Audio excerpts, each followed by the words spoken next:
సాహు గారపాటి చిరంజీవి గారి మనశంకర వరప్రసాద్ గారు సినిమాకు నిర్మాత ఈయనే. సినీ ఇండస్ట్రీలో చాలామంది నిర్మాతలు చిరంజీవి గారితో సినిమాను తీసేందుకు క్యూ కడుతున్నా సరే ఏరికోరి మరి ఈ సాహు గారిపాటి గారికే చిరంజీవి గారు ఎందుకు ఛాన్స్ ఇచ్చారు? అసలు ఆయన బ్యాక్గ్రౌండ్ ఏంటి? ఇప్పటి వరకు ఈ నిర్మాత తీసిన సినిమాలు ఎన్ని? వాటిల్లో హిట్లు ఎన్ని, ఫ్లాపులు ఎన్ని? హరీష్ పెద్ది అనే స్నేహితుడితో కలిసి నిర్మాణ సంస్థను ప్రారంభించిన భగవంత్ కేసరి సినిమా తర్వాత వాళ్ళిద్దరూ ఎందుకు విడిపోయారు?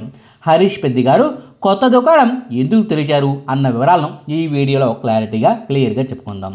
ఇప్పుడంటే చిరంజీవి గారితో సినిమాలు తీసి భారీ లాభాల దిశగా సాహు గారపాటి గారు అడుగులు వేస్తున్నారులే, కానీ నిజానికి సాహు గారపాటి గారికి సినీ నిర్మాణం పెద్దగా కలిసి రావడం లేదని చెప్పాల్సి ఉంటుంది.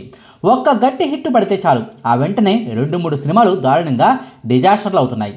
సినీ నిర్మాణంలోకి ఎంట్రీ ఇచ్చినప్పటి నుంచి కూడా సాహు గారపాటి గారికి ఇదే అనుభవం ఎదురవుతోంది.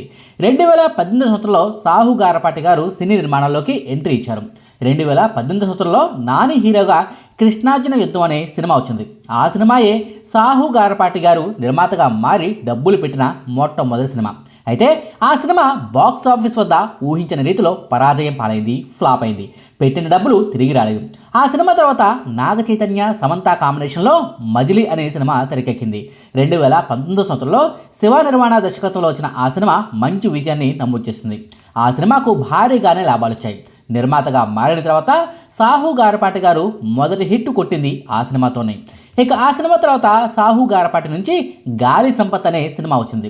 వాస్తవానికి అనిల్ రావుపూడితో సినిమాను తేలని ఉందని సాహు గారపాటి గారు ఆయన్ను కలిస్తే ఆయనే ఈ సినిమా గురించి సాహుకి చెప్పారన్నమాట. మా ఫ్రెండ్ ఒకరు మంచి కథతో రెడీగా ఉన్నారు, నేనే స్క్రీన్ ప్లేను కూడా రెడీ చేశాను, మంచి సబ్జెక్టు, మీకు నచ్చితే ఈ సినిమాను మీరు ప్రొడ్యూస్ చేయండి, మనం తర్వాత మరో సినిమాతో వెళ్దాం అంటూ అనిల్ రావుపూడి గారే ప్రపోజ్ చేయడంతో సాహు గారపాటి గారు సరేనన్నారు. కథ మెయిన్ ఫ్లాట్ను విని నిర్మాతగా డబ్బులు పెట్టడానికి రెడీ అయిపోయారు. 2021 సంవత్సరంలో శ్రీ విష్ణు, రాజేంద్ర ప్రసాద్ గారి కాంబినేషన్లో ఆ సినిమా వచ్చింది. దారుణంగా ఫ్లాప్ అయింది. వాస్తవానికి ఆ సినిమా నిర్మాణంలో ఉండగానే సగం షూటింగ్ అయిపోయిన తర్వాత దాని ఫలితం ఏంటన్నది సాహు గారికి అర్థమైపోయింది. అనిల్ గారు, ఈ సినిమా ఆడకపోవచ్చండి, కానీ షూటింగ్ను మధ్యలోనే ఆపేస్తే హీరోకు పెద్దగా ఇబ్బంది ఉండకపోవచ్చు, కానీ దర్శకుడిగా మారిన మీ స్నేహితుడికి చాలా ఇబ్బంది అవుతుంది, కాబట్టి ఫలితంతో సంబంధం లేకుండా ఈ సినిమాను పూర్తి చేస్తానంటూ సాహు గారే చెప్పడంతో అనిల్ రావుపూడి గారు ఫిదా అయిపోయారు. సాహు గారు చెప్పినట్టే గాలి సంపత్ సినిమా అట్టర్ ఫ్లాప్ అయింది. 2021 సంవత్సరంలో మార్చి 11న గాలి సంపత్ సినిమాను థియేటర్లలో రిలీజ్ చేస్తే మార్చి 19వ తారీఖున ఆ సినిమా ఆహా ఓటీటీలో రిలీజ్ అయింది. థియేటర్లో రిలీజ్ అయిన అతి తక్కువ రోజుల్లోనే ఓటీటీలో రిలీజ్ అయిన సినిమాగా ఈ గాలి సంపత్ సినిమా రికార్డు సాధించిందని చెప్పవచ్చు. ఆ సినిమా తర్వాత 2020 సంవత్సరంలో టక్ జగదీష్ అంటూ మళ్ళీ నాని గారితోనే సినిమాను తీశారు. దాన్ని డైరెక్ట్ ఓటీటీలోనే రిలీజ్ చేశారు కాబట్టి ఫ్లాప్ అయినా సరే ఆయన పెద్దగా నష్టపోయిందేమీ లేదు. ఇక టక్ జగదీష్ సినిమా తర్వాత ఓ ఏడాది పాటు గ్యాప్ ఇచ్చిన సాహు గారు 2023 సంవత్సరంలో నరేష్ గారితో ఉగ్రం అనే సినిమాను తెరకెక్కించారు. అది కూడా అట్టర్ ఫ్లాప్ అయిపోయింది. ఇక ఆ తర్వాతే సాహు గారికి అనిల్ రావుపూడి గారు అందుబాటులోకి వచ్చేశారు. గాలి సంపత్ సినిమాతో తన వల్ల సాహు గారు నష్టపోయారన్న భావనలో ఉన్న అనిల్ రావుపూడి గారు ఆయన కోసం ఓ సినిమాను చేసి పెట్టాలని ఎప్పుడో ఫిక్స్ అయినా 3 ఏళ్ల తర్వాతే వీళ్ళిద్దరి కాంబినేషన్ కుదిరింది. ఇద్దరూ కలిసి ఓ కథను అనుకుని ఆ కథను బాలయ్యతో తీస్తేనే బాగుంటుందని ఫిక్స్ అయ్యారు. వాళ్ళిద్దరూ వెళ్ళి భగవంత్ కేసరి సినిమా కథను చెప్పడం బాలయ్యకు నచ్చడం వెంటనే జరిగిపోయాయి. 2023 సంవత్సరంలో ఆ సినిమా రిలీజ్ అయింది. మంచి విజయాన్ని నమోదు చేసింది. ఇక భగవంత్ కేసరి సినిమా తర్వాత విశ్వక్సేన్ హీరోగా లైలా అనే సినిమాను సాహు గారపాటి గారు ప్రొడ్యూస్ చేశారు. ఆ సినిమా ఫలితం ఏంటన్నది ప్రత్యేకంగా చెప్పాల్సిన పని లేదు. ఆ సినిమా వల్ల ఆర్థికంగా కలిగిన నష్టం కంటే కూడా నిర్మాణ సంస్థకు ఇమేజ్ పరంగా కలిగిన నష్టమే ఎక్కువ. ఇలాంటి చిల్లర సినిమాలను తీసినారంటూ నెట్టింట నిర్మాతను కూడా ఓ ఆట ఆడేసుకున్న పరిస్థితి. అయితే లైలా సినిమా ప్రభావం నుంచి నిర్మాత సాహు గారపాటి గారు త్వరలోనే కోలుకున్నారు. చిరంజీవి గారితో సినిమాను అనౌన్స్ చేసి మరీ అందరికీ షాక్ ఇచ్చారు. నిజానికి చిరంజీవి గారితో సినిమాను చేసేందుకు చాలామంది నిర్మాతలు క్యూ కట్టినా నిర్మాతగా సాహు గారపాటి గారికి ఛాన్స్ దక్కడం వెనుక ఓ పెద్ద కారణమే ఉంది. ఆ కారణం ఇంకేంటో కాదు, అనిల్ రావుపూడి గారు ఆయనకు ఇచ్చిన మాటే. బాలయ్యతో భగవంత్ కేసరి సినిమాను తీస్తున్నప్పుడే చిరంజీవి గారితో కనుక సినిమాను తీసే ఛాన్స్ వస్తే మనం తప్పకుండా కలిసి చేయాలంటూ ఇద్దరి మధ్య డిస్కషన్లు నడిచాయట. అంతేకాదు, బాలయ్యతో భగవంత్ కేసరి సినిమాను తీసినా సరే ప్రశంసలు, అవార్డులు ఎన్ని వచ్చినా సరే ఫైనాన్షియల్గా మాత్రం భారీ లాభాలనైతే సాహు గారపాటి గారికి దక్కలేదు. రాంగ్ టైం రిలీజ్ కావడం, సరైన రీతిలో ప్రమోషన్స్ చేసుకోలేకపోవడం వల్ల భగవంత్ కేసరి సినిమా కమర్షియల్గా గట్టెక్కినా నిర్మాతకు భారీ లాభాలను మాత్రం తెచ్చిపెట్టలేకపోయింది. ఆల్రెడీ తన వల్ల గాలి సంపత్ సినిమాను తీసి సాహు గారపాటి గారు నష్టపోయారు కాబట్టి ఆ సినిమా వల్ల వచ్చిన నష్టాన్ని భర్తీ చేసేందుకు మరో సినిమా ద్వారా ప్రయత్నించాలని అప్పుడే అనుకున్నారు. అయితే అనుకోకుండా అందరికీ ఆశ్చర్యం కలిగించేలా సంక్రాంతికి వస్తున్నాం అనే సినిమా సూపర్ డూపర్ హిట్ అయింది.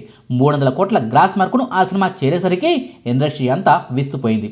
ఆ హిట్ ప్రభావం అన్నది చిరంజీవి గారి దాకా సమాచారం వెళ్ళింది. అంతే చిరంజీవి గారే స్వయంగా అనిల్ రావిపూడి గారిని పిలిచి మరీ అభినందించారు. అంతేకాకుండా కలిసి సినిమాని చేద్దామంటూ ఆఫర్ను కూడా ఇచ్చేశారు.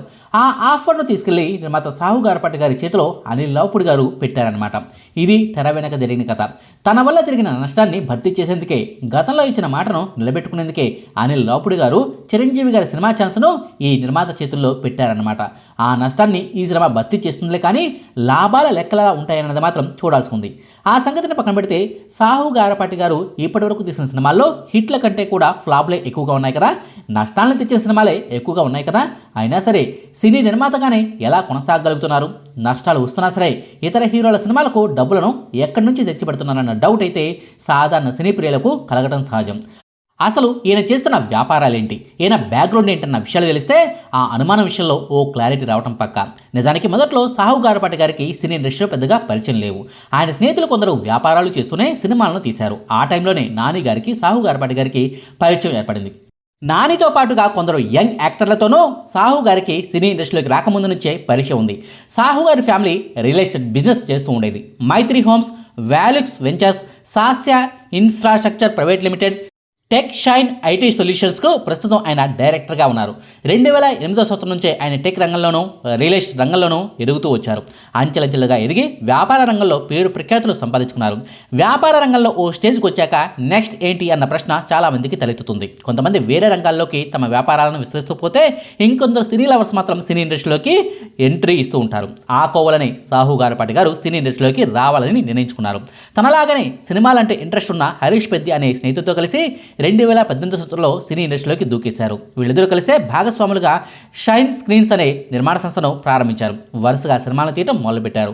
నాని గారితో కృష్ణార్జున యుద్ధం అనే సినిమా నుంచి బాలకృష్ణ గారి భగవంత్ కేసరి సినిమా వరకు కూడా వీళ్ళిద్దరూ కలిసే సినిమాలు తీశారు. ఇద్దరు ఈ సినిమాలకు పెట్టుబడులు పెట్టారు. అయితే ఎక్కడ చెడిందో ఏమో కానీ ఈ స్నేహితులిద్దరి మధ్య 5 ఏళ్లకే విభేదాలు వచ్చాయి. 2023 సంవత్సరంలో వచ్చిన బాలకృష్ణ గారి భగవంత్ కేసరి సినిమాయే వీళ్ళిద్దరి ఉమ్మడి భాగస్వాములు వచ్చిన చివరి సినిమా. ఆ తర్వాత హరీష్ పెద్ది గారు మైరా ఎంటర్టైన్మెంట్స్ అనే సొంత బ్యానర్ను స్టార్ట్ చేశారు. శ్రీను వైట్ల, గోపీచంద్ గారి కాంబినేషన్లో వచ్చిన విశ్వం సినిమాకు బ్యాక్గ్రౌండ్ సపోర్టు చేసిన హరీష్ పెద్ది గారు ఆ తర్వాత మాత్రం ఇంకా ఏ సినిమాను తీయలేదు. ఇక సాహు గారపాటి గారి విషయానికి వస్తే ఇద్దరు స్నేహితుల మధ్య విభేదాలు రావడంతో సాహు గారపాటి గారికి షైన్ స్క్రీన్ సంస్థ దక్కింది. బహుశా పెట్టుబడులు పెట్టే విషయంలో ఈయన ఎక్కువ పెట్టుబడిని పెట్టి ఉంటారు. అందుకే ఈ నిర్మాణ సంస్థ ఆయనకే దక్కిందని చెప్పవచ్చు. ఇద్దరు విడిపోయిన తర్వాత సోలో నిర్మాతగా ఆయన తీసిన సినిమా లైలా, అది కాస్త అటర్ ఫ్లాప్ అయింది. ఇప్పుడు తాజాగా చిరంజీవి గారితో సినిమాను తీసి భారీ లాభాల దిశగా జర్నీ చేస్తున్నారు. అయితే ఆయన నిర్మాతగా తెరకెక్కించిన 8 సినిమాలు ఏకంగా 5 సినిమాలు ఫ్లాప్ అయినా సరే సాహు గారపాటి గారు పెద్ద పెద్ద హీరోలతో సినిమాలు తీయడానికి రెడీ అవడం వెనక ఆయన బిజినెస్ మైండే ప్రధాన కారణం అని చెప్పవచ్చు.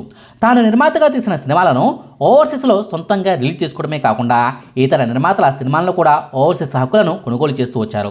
ఇక్కడ నిర్మాతల నుంచి ఓవర్సీస్ బిజినెస్ హక్కులను కొనుక్కొని అక్కడ సరిగమా సినిమాస్ అనే ఓవర్సీస్ డిస్ట్రిబ్యూషన్ సంస్థతో టైఅప్ అయ్యి ఆయా సినిమాలను రిలీజ్ చేస్తూ వచ్చారు. అలా పెద్ద పెద్ద సినిమాలను కూడా ఓవర్సీస్లో డిస్ట్రిబ్యూట్ చేయడంతో సాహు గారికి ఆ సినిమాల వల్ల భారీగా లాభాలు వచ్చాయి. ఆ లాభాల్లో వాటాను కూడా నిర్మాతలకు సాహు గారు ఇస్తూ ఉండటంతో సినీ ఇండస్ట్రీలో ఓ మంచి పేరు సాహు గారికి పడింది. అలా సినీ ఇండస్ట్రీలోనే ఓవర్సీస్ డిస్ట్రిబ్యూషన్ బిజినెస్ను చేసుకుంటూ సాహు గారు డబ్బు చేసుకుంటున్నారు. అలా వచ్చిన డబ్బులతోనే ఆయన సినిమాలను తీస్తున్నారన్నమాట. అదే సమయంలో సాహు గారికి ఫుడ్ బిజినెస్ అంటే చాలా ఇష్టమట. సాహు గారపాటి, హరీష్ పెద్దలతో పాటుగా డైరెక్టర్ సుధీర్ వర్మ సోదరుడు ఫణి వర్మతో కలిసి 1980s మిలిటరీ హోటల్ అనే పేరుతో హోటల్ బిజినెస్ రంగంలోకి కూడా ఎంట్రీ ఇచ్చారు. 2020 సంవత్సరంలో ఆ హోటల్ను స్టార్ట్ చేస్తే అది కాస్త సక్సెస్ఫుల్గా నడుస్తూ ఉండటంతో హైదరాబాద్లోని 1కి 4 బ్రాంచ్లను కూడా ఏర్పాటు చేశారు.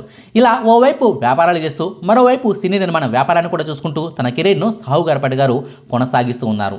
మున్ముందు కూడా ఈయన నుంచి మంచి మంచి సినిమాలు రావాలని ఈ కొత్త ముచ్చట మనస్ఫూర్తిగా కోరుకుంటోంది. ఇదండి సాహు గారపాటి గారి బ్యాక్గ్రౌండ్, ఆయన గురించిన వివరాలు. మీకు ఈ వీడియో నచ్చితే లైక్ చేయండి, షేర్ చేయండి. మరిన్ని ఆసక్తికరమైన వీడియోల కోసం మా కొత్త ముచ్చట ఛానల్ను సబ్స్క్రైబ్ చేయడం మాత్రం మర్చిపోకండి. Thank you.